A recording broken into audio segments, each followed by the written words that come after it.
प्रश्न क्रमांक 2. अध्यक्ष महोदय, प्रश्न क्रमांक 23,726. अध्यक्ष महोदय, छापल्याप्रमाणे.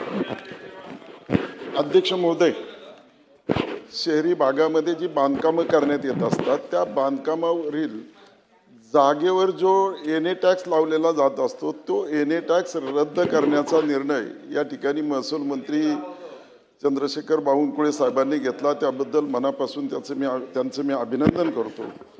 खरं तर पुणे शहरामध्ये दिनांक किंवा पुणे शहर किंवा इतर शहरामध्ये दिनांक 10/3/2026 रोजी जो शासनाने जो निर्णय या ठिकाणी परिपत्रक काढून घेण्यात आलेला आहे त्या निर्णयानुसार या ठिकाणी त्या जागेवरील एन ए टॅक्स रद्द करण्याचा निर्णय घेतला.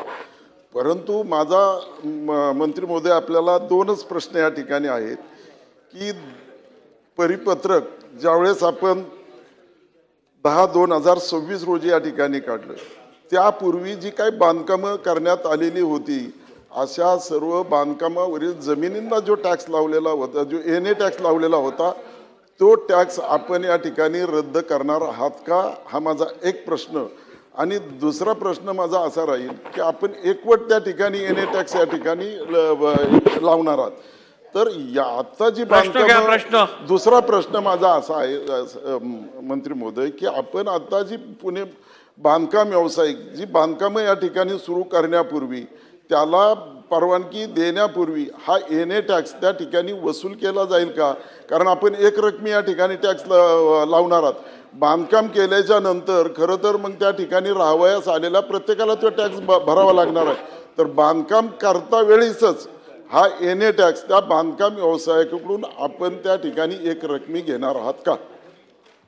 अध्यक्ष महोदय, मी भीमराव तापकीर यांचं खरं तर आभार मानतो की चांगला प्रश्न विचारला आहे. यात राज्याच्या खूप या ठिकाणी अनेक फ्लॅटधारक असतील, भूखंडधारक असतील, यांना याचा क्लॅरिटी येणार आहे. अध्यक्ष महोदय, आता वार्षिक एन ए टॅक्स रद्द केला, जुना आणि नवीन कुठे टॅक्स लागणार नाही, त्यामुळं टॅक्स फ्री झाला आहे. जुने एन ए झाले असतील, जुने बांधकाम झाले असतील, नवीन बांधकाम होणार आहे त्यांना एन ए टॅक्स लागणार नाही. एन एची अट काढून टाकली आहे, कुठेही एन ए करता जावं लागणार नाही. तुमच्या जेवढ्या भागात गृहनिर्माण संस्था आहे त्यांचे आता कुठलाही जुनं कर घ्यावं लागणार नाही, सर्व रद्द करण्यात आलं आहे आणि ही थकबाकी शासनाने माफ केली आहे. आता एकच आहे अध्यक्ष महोदय, याच्यामध्ये आपण जी आता या लोकांना 1 वर्षाची एक मुदत अशी दिली आहे की रूपांतरण टॅक्स भरला लागेल. म्हणजे 2001 पूर्वी जर बांधकाम झालं असेल तर 2001च्या रेडी रेकनरचा त्याच्यापूर्वी केव्हाचाही 2001च्या रेडी रेकनरवर 0.10% 1000 चौरस मीटरला 0.10% फक्त. आणि त्याची प्रणाली आपण डेव्हलप केली आहे.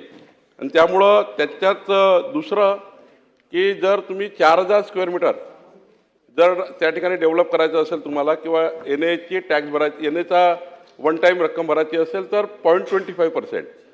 आणि 4000 स्क्वेअर मीटर म्हणजे 1 एकरापेक्षा जास्त असेल तर त्या ठिकाणी 0.15% असं वन टाईम भरून तुम्हाला यातनं सूट मिळालेली आहे. त्यामुळं सोपं झालेलं आहे आणि त्यामुळं आपल्या या प्रश्नाचं संपूर्ण निराकरण आम्ही केलेलं आहे. कुठलाही एन ए टॅक्स लागणार नाही, कुठेही दंड लागणार नाही, कुठलंही व्याज लागणार नाही, सारं रद्द केलेलं आहे आणि त्यामुळे या प्रश्नाचा आता पूर्ण न्याय मिळाला आहे.